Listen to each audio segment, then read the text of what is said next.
I never wanted to live in an HOA community. My wife, Sarah, was the one who fell in love with the pristine lawns and uniform aesthetic of Oak Ridge Estates. As a detective with the local police department for 15 years, I preferred a bit more freedom with my property. But Sarah had her heart set on the Spanish-style 3-bedroom with the backyard pool. And after years of her supporting my unpredictable work schedule, I figured it was the least I could do. Think of it as protection for our property values, Sarah said as we signed the mountain of paperwork. Plus, no more neighbors with cars on blocks or neon pink houses. The first 3 months went smoothly. We received the community newsletter highlighting upcoming events, reminders about trash day, and the occasional gentle nudge about keeping garage doors closed when not in use. The community seemed friendly enough, with neighbors bringing welcome baskets and inviting us to weekend barbecues. Then I met Diane Wellington at the quarterly HOA meeting. Diane had been the HOA board president for 8 consecutive years. She stood at the podium in her crisp white pantsuit, a string of pearls gleaming at her neck, the silver blonde bob perfectly styled. She spoke with the authority of someone who'd never been questioned. "We've had reports of certain homeowners ignoring our architectural guidelines," she announced, her gaze sweeping across the room before landing on an elderly couple in the corner. "The Andersons have been given notice about their unapproved bird feeders. Bird feeders attract rodents, and rodents are a health hazard." Mrs. Anderson, who had to be at least 75, looked close to tears. Her husband placed a protective arm around her shoulders. After the meeting, I introduced myself to Diane, extending my hand. "James Reeves. My wife and I moved in a few months ago on Cypress Lane." Her smile didn't reach her eyes. "Yes, the blue SUV that occasionally parks in your driveway overnight rather than in the garage. Perhaps you haven't had time to review our covenant completely." I blinked, taken aback. That would be my department vehicle. Sometimes I get called in late-hand. "Our rules clearly state all vehicles must be garaged overnight," she interrupted. "Exceptions are not made based on occupation. Rules are rules, Mr. Reeves." As I walked home, a chill ran down my spine, despite the warm evening. I had the distinct feeling I'd just been marked. Sure enough, 3 days later, a formal warning appeared in our mailbox citing vehicular storage violations and threatening a $100 fine for the next infraction. Sarah laughed it off, but something told me we were in for a bumpy ride at Oak Ridge Estates. "You've got to be kidding me," I muttered, staring at the certified letter in my hands. 6 weeks into our life at Oak Ridge Estates, and we'd received our 3rd official warning from the HOA. The first had been about my police SUV. The second came when Sarah planted tulips without submitting the proper landscape modification form. Now, we were being cited for excessive water usage because we'd filled our pool after a necessary repair. "It's not even their business," Sarah exclaimed, reading over my shoulder. "We pay our own water bill." I sighed, reaching for my phone. "I'm calling the number. This is getting ridiculous." After navigating an automated menu, I finally reached Meredith, the HOA secretary. "I'm afraid the board monitors water consumption during drought seasons," she explained in a rehearsed tone. "It's in Section 47B of the Covenant." We had a leak. The pool needed to be refilled, I explained. "It was a necessary repair. You should have filed a maintenance exception form before beginning repairs. For our own pool, in our own backyard. Rules are rules, Mr. Reeves. There's a $250 fine, due within 14 days. That evening, I attended the monthly HOA meeting, determined to appeal the fine. As I walked in, Diane Wellington's gaze locked onto me like a heat-seeking missile. When the floor opened for homeowner concerns, I approached the microphone. "I'd like to discuss the fine we received for refilling our pool after repairs." Diane's smile was glacial. "Maintenance requests must be submitted in writing 30 days prior to the meeting to be added to the agenda." This isn't a maintenance request. It's an appeal of an unfair fine. Appeals must also be submitted in writing, she said, rustling papers importantly. Next concern, please. I stood my ground. So you're saying there's no way to address this tonight? The room grew uncomfortably quiet. Other homeowners shifted in their seats, avoiding eye contact. Mr. Reeves, Diane said, her voice dripping with condescension. Perhaps in your line of work, you're accustomed to bending rules. At Oakridge Estates, we value order and procedure. If everyone made exceptions for themselves, we'd have chaos. Heat rose to my face. I'm not asking for special treatment. I'm asking for reasonable application of the rules. The board has made its decision. Pay the fine or face late fees, she said, then addressed the room. Moving on to our next agenda item, the inappropriate Halloween decorations at 457 Sycamore. As I returned to my seat, a man in his 60s leaned over. Don't take it personally, he whispered. She's like this with everyone new, especially if you stand out in any way. What does that mean? He shrugged. Diane likes conformity. Your police vehicle, your job, you represent authority. She doesn't like competition. Walking home, I received a text from my partner at the department. Board-approved budget for summer cookout. Your place still good. Every year, our precinct held a summer gathering for officers and their families. This year, I'd volunteered our backyard. As I typed back my confirmation, a plan began forming in my mind. If Diane Wellington wanted to play hardball, she'd picked the wrong detective to mess with. The next month brought escalating tensions with the HOA. First, we received a notice about our garbage cans being visible from the street. They weren't. They were tucked beside the garage behind a hedge. Then came a warning about excessive noise one evening when Sarah and I had a few friends over for dinner. But the real trouble started when I power washed our driveway on a Saturday morning. I was just finishing up when a shadow fell across the concrete. Diane Wellington stood at the edge of our property, her arms crossed over her chest, accompanied by a balding man clutching a tablet. Mr. Reeves, she called out. This is Roger, our compliance officer. We've received multiple complaints about your unapproved property maintenance. I shut off the power washer. I'm cleaning my driveway. How is that a violation? Roger cleared his throat. Section 28.3 clearly states that power equipment can only be used between 10 a.m. and 4 p.m. on weekends to preserve community tranquility. I checked my watch. It's 9:48. You're citing me for 12 minutes. Rules are. Rules are rules. Yes, I know, I interrupted, my patience wearing thin. Any other infractions you'd like to cite me for? Breathing too loudly. Standing at the wrong angle. Diane's eyes narrowed. Sarcasm doesn't become you, Mr. Reeves. And while we're here, your hedges exceed the maximum height by 3 inches. That's another violation. As they walked away, my next-door neighbor, Elena Rodriguez, approached cautiously. She was a nurse with 3 kids who often worked night shifts. I heard what happened, she said. They've been targeting me too since I put up the basketball hoop for my boys. Apparently, it's an unsightly recreational structure. This is getting out of hand, I said. Has it always been like this? Elena shook her head. It's gotten worse since Diane's divorce last year, and ever since her son got arrested for that DUI. Well, let's just say she's not a fan of the police. Things clicked into place. Her son had a DUI. Did he happen to get arrested about 4 months ago? Driving a red BMW.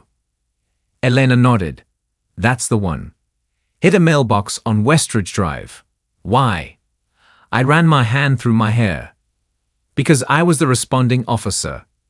I didn't connect the name at the time, but it was definitely the son. 2 days later, we received notice of $650 in combined fines for the power washing, hedge height, and confrontational behavior toward HOA officials. The letter also mentioned that our request to host a large gathering on July 15th had been reviewed and denied due to potential noise and parking concerns. I stared at the paper in disbelief. We hadn't even submitted a formal request yet for the police department cookout. Someone had been monitoring our texts or conversations. "This is crossing a line," Sarah said, her voice shaking with anger. "They can't just spy on us and preemptively deny something we haven't even asked for." That evening, Elena knocked on our door. "I heard about your party being denied," she said. "The same thing happened to the Thompsons when they tried to host their daughter's graduation. Diane claimed their fence wasn't up to code and had the city inspector come out the day before." "Did they find anything wrong?" I asked. "Nothing. But by then, they'd already cancelled the party." She hesitated. "Look, a few of us are documenting the HOA's behavior. If you want to join us," I thought of the precinct cookout, of my colleagues and their families looking forward to a day of relaxation. I thought of Diane Wellington's smug face as she found yet another rule to manipulate. "I'm in," I said, "and I might have an idea how to fight back." The certified letter arrived exactly 1 month after our power washing incident. I knew it was bad news before I even opened it. "Notice of line proceedings," the heading bared in bold type. According to the letter, our unpaid fines, now totaling $1,250 with late fees, had escalated to the point where the HOA was initiating line proceedings against our property. They were giving us 14 days to pay in full before they filed with the county. "They can't do this," Sarah said, her face pale. "Can they?" I ran my hand through my hair. "Unfortunately, they can. HOAs have a surprising amount of legal power. But this is extreme, even for them." I called our family lawyer that afternoon. After reviewing our situation, he confirmed my fears. "They're technically within their rights," he explained. "The covenant you signed gives them the authority to impose fines and place liens for non-payment. However," he added, "there are questions about whether these fines were imposed properly and whether you were given adequate opportunity to appeal." The next day, I submitted a formal appeal and request to address the board at their upcoming meeting. Hours later, I received an email informing me that the meeting had been rescheduled to the following month due to scheduling conflicts. Conveniently after their 14-day deadline. That evening, Elena Rodriguez and 3 other neighbors gathered in our living room. Each had their own horror stories about Diane Wellington's reign. "She had my children's treehouse demolished while we were on vacation," said Tom Peterson, a software engineer from 2 streets over. "Claimed it wasn't on the approved structures list. It was a birthday gift for my twins. She fined me for having an ethnic wreath on my door during Dia de los Muertos," Elena added. Said holiday decorations were only permitted for recognized American holidays. Martin Chen, a retired professor, showed us a spreadsheet he'd been maintaining. "I've been tracking all HOA fines issued in the past 5 years.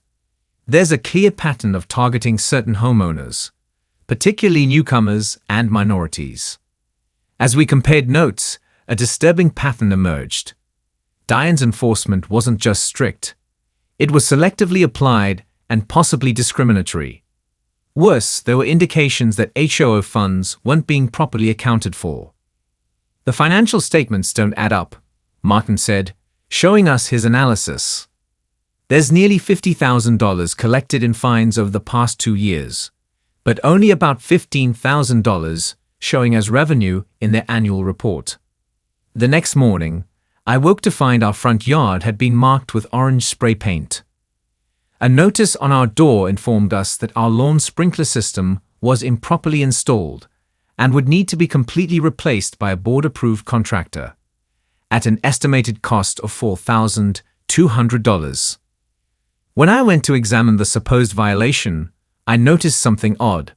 The paint marks matched perfectly with the locations where we planned to set up tents and tables for the police department cookout.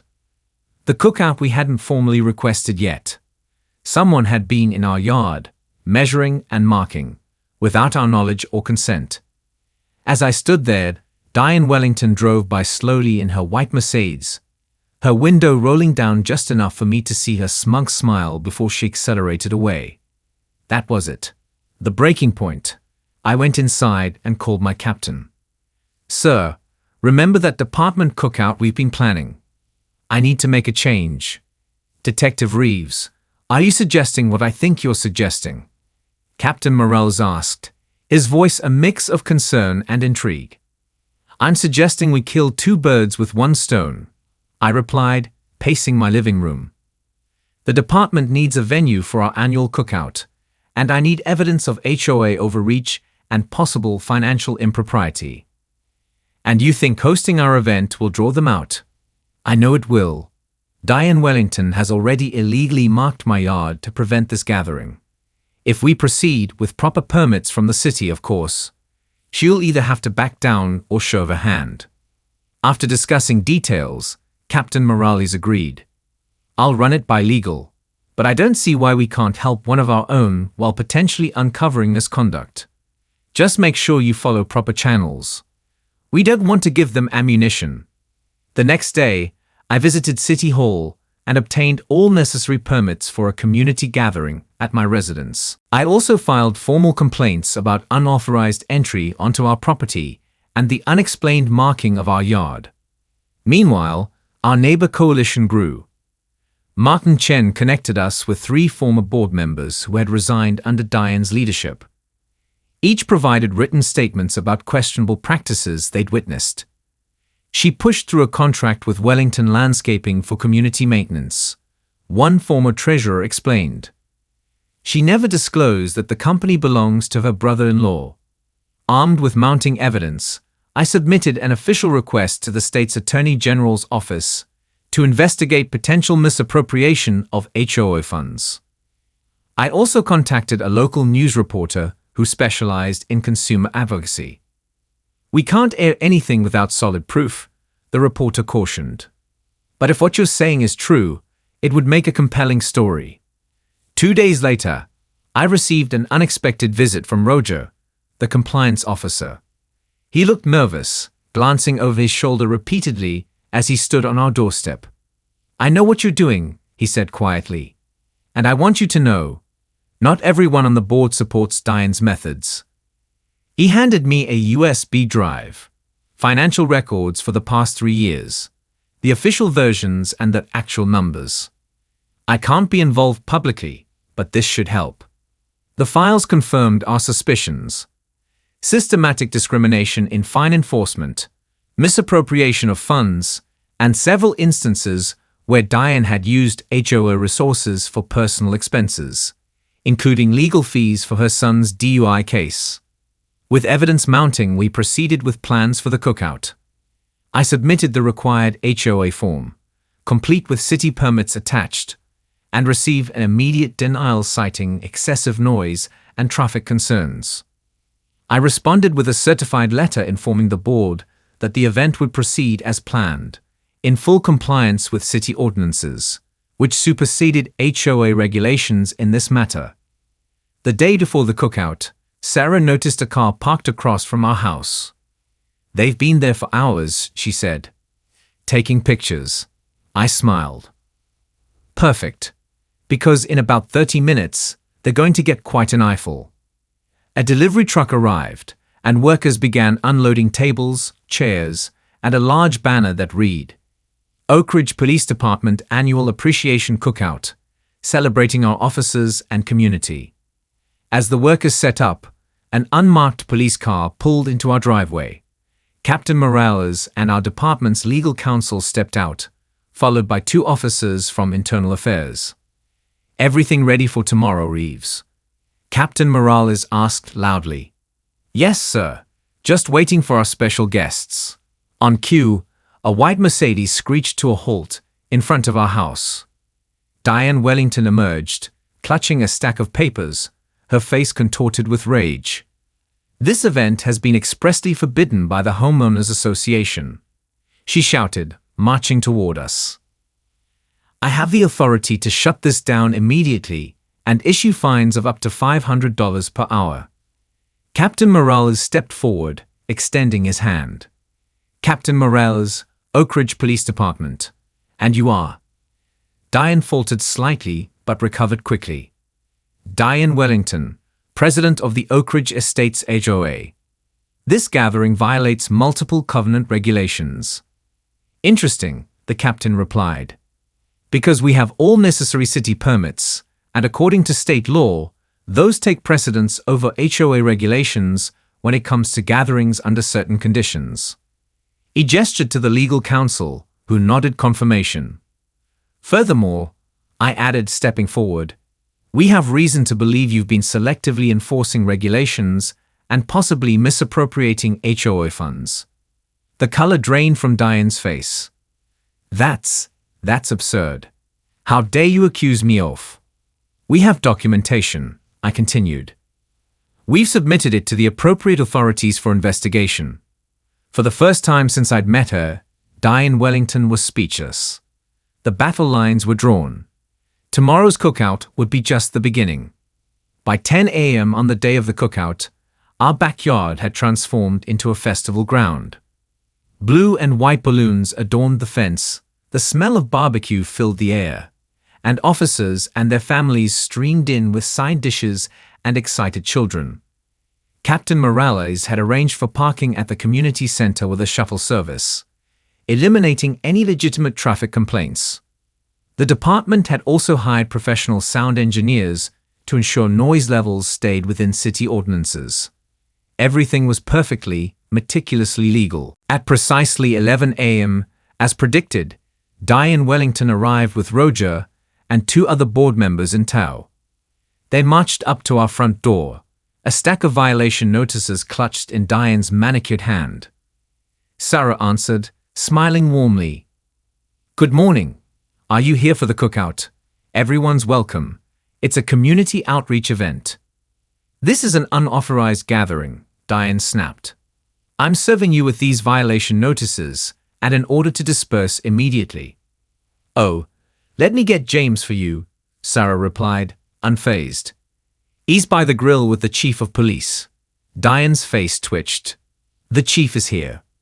Of course, along with the mayor, several city council members, and I believe that's the attorney general by the pool. James invited officials from all over the district. It's quite the honor for our little community. Diane visibly paled, but followed Sarah to the backyard, where over 50 police officers and their families were enjoying the sunshine. Captain Morales stood chatting with Chief Wilson and Mayor Garza, while several city officials mingled with officers by the pool. I spotted them and walked over, wiping my hands on my Kiss the Cook apron. Diane, I'm so glad you could make it. I wanted to personally invite the HOA board, but you've been so busy lately. This event is in direct violation of. Before we get to that, I interrupted smoothly, let me introduce you to some people. I guided them toward a group of officials. Chief Wilson, Mayor Garcia, may I introduce Diane Wellington, our HOA president? The chief extended his hand. Ms. Wellington, James has told us so much about your dedicated leadership. We're grateful for the opportunity to connect with the community like this. Mayor Garcia nodded. Absolutely. Public-private partnerships are the cornerstone of strong communities. Your HOA's cooperation in hosting this event sets a wonderful example.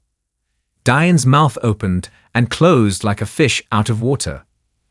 We didn't actually. And I continued, this is State Attorney General Robinson. He's particularly interested in homeowners associations and their governance structures.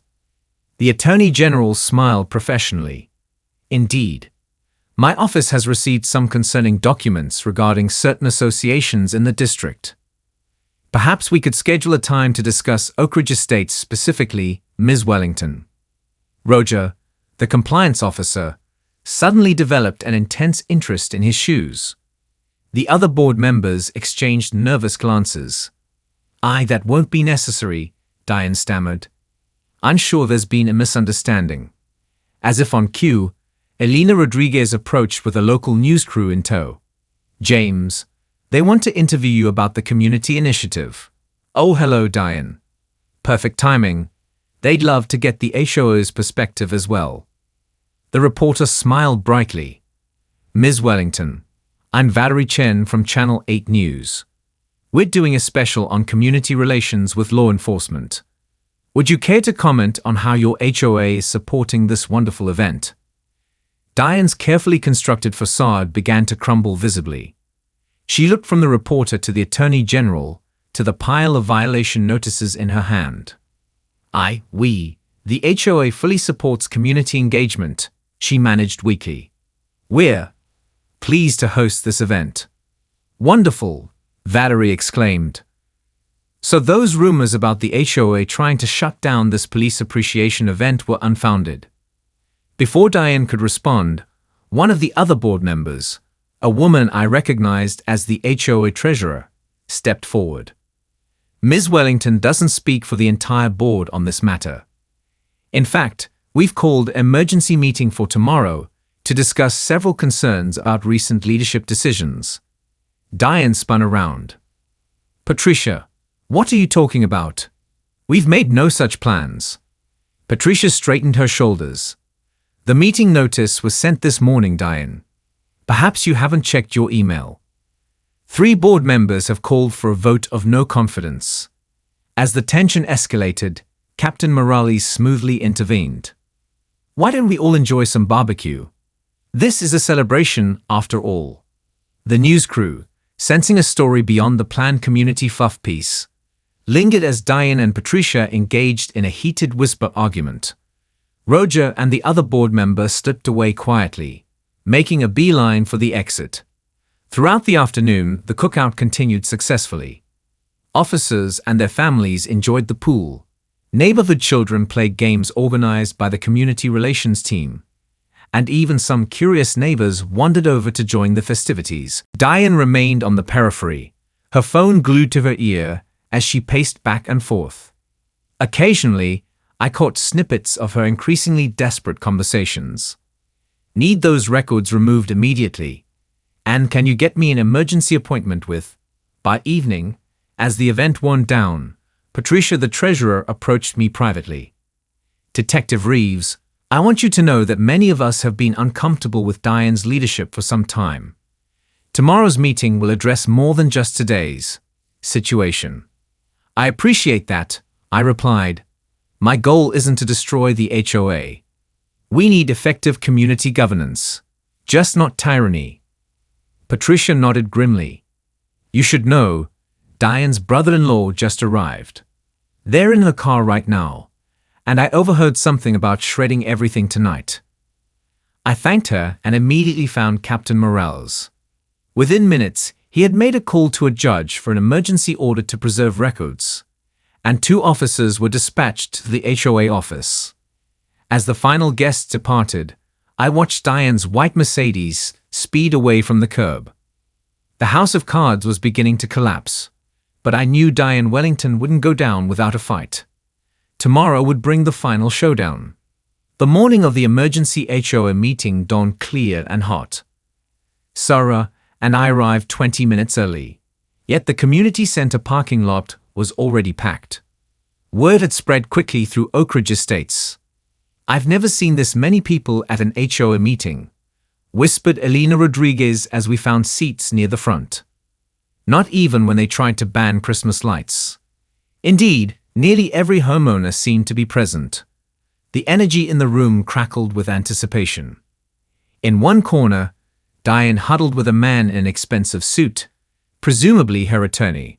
She looked haggard, her normally perfect appearance showing signs of strain. At precisely 7 p.m., Patricia called the meeting to order. As treasurer, she was next in the chain of command when the president was under review. Before we begin, Patricia announced, I must inform everyone that the Oak Ridge Police Department executed a warrant last night to secure HOA financial records and communications. They are conducting an investigation into potential financial improprieties. A murmur rippled through the crowd. Diane's attorney immediately stood. My client objects to this meeting proceeding while an investigation is ongoing. Any actions taken tonight could prejudice the case.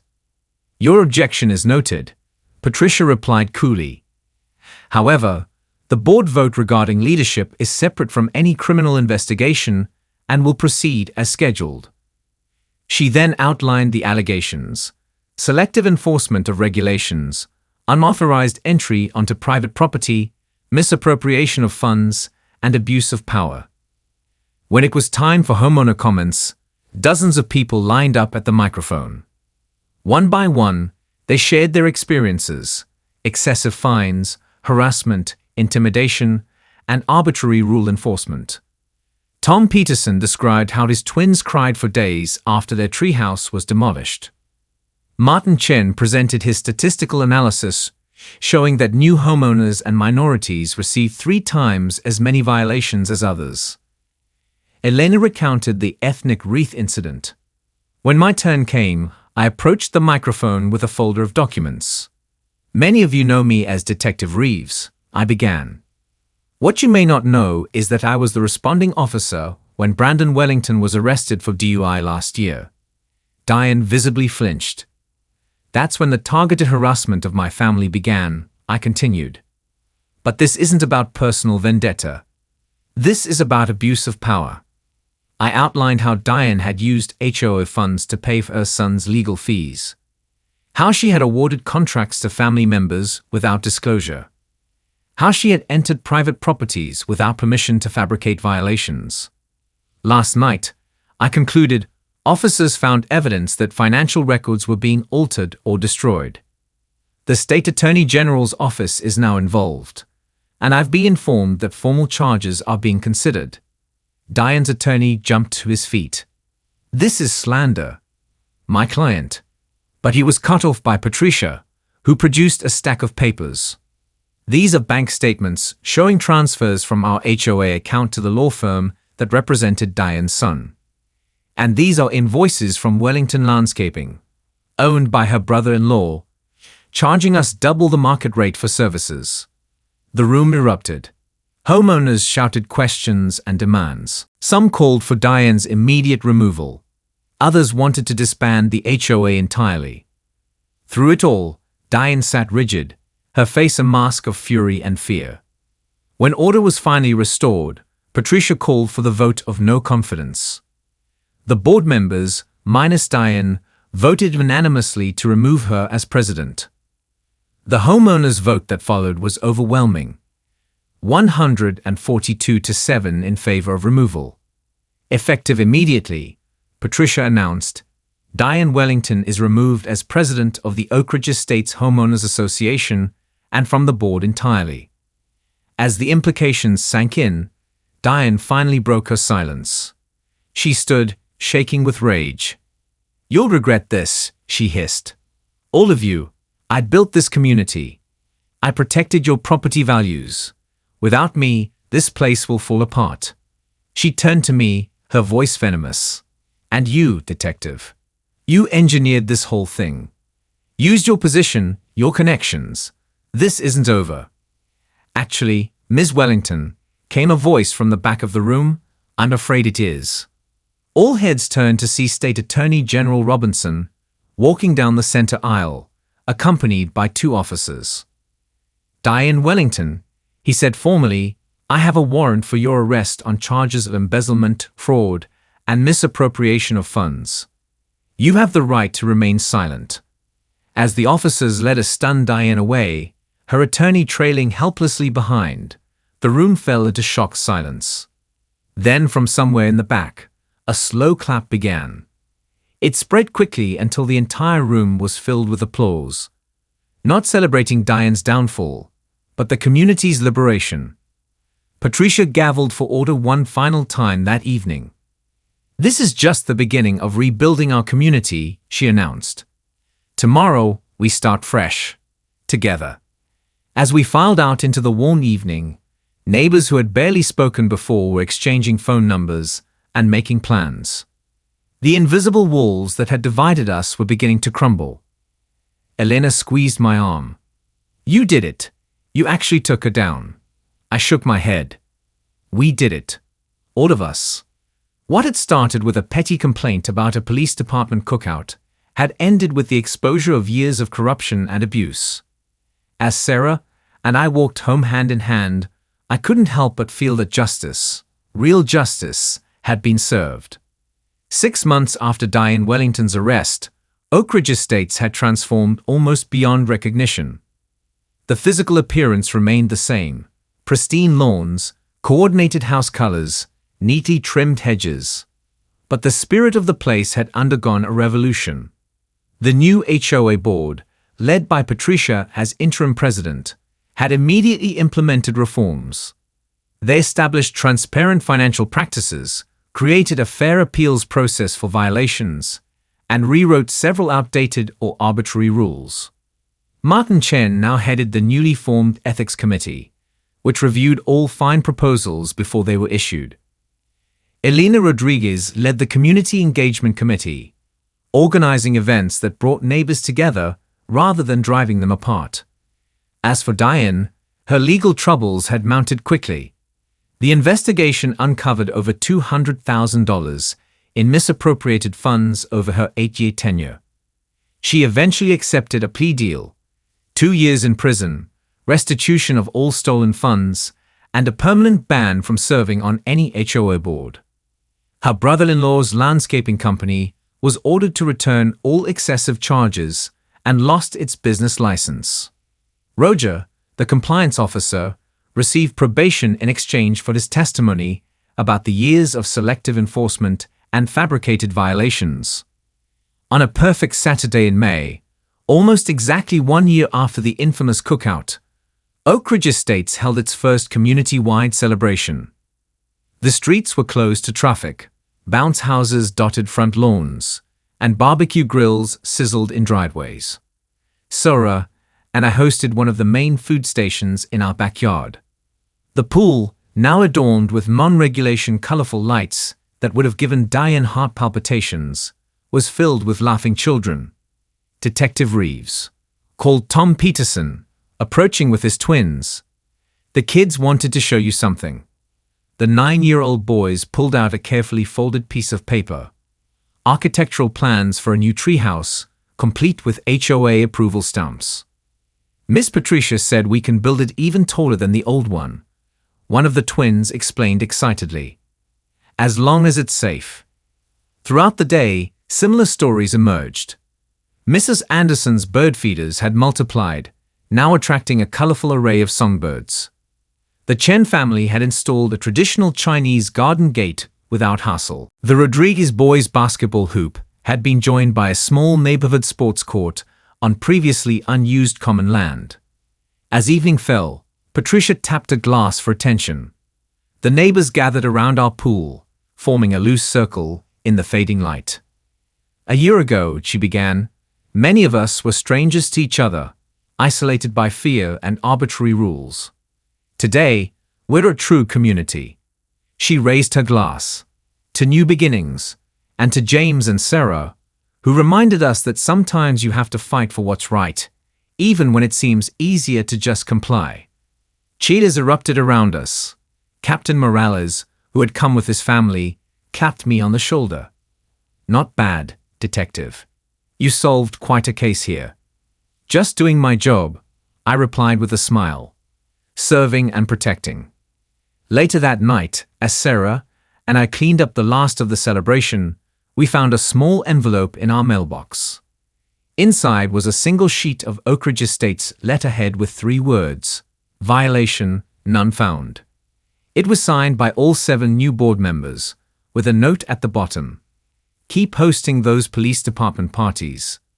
They're good for the neighborhood. Sarah laughed, leaning against me as we stood in our driveway. Across the street, the Andersons waved from their porch, where they sat enjoying the evening beneath their explicitly non-regulation porch lights.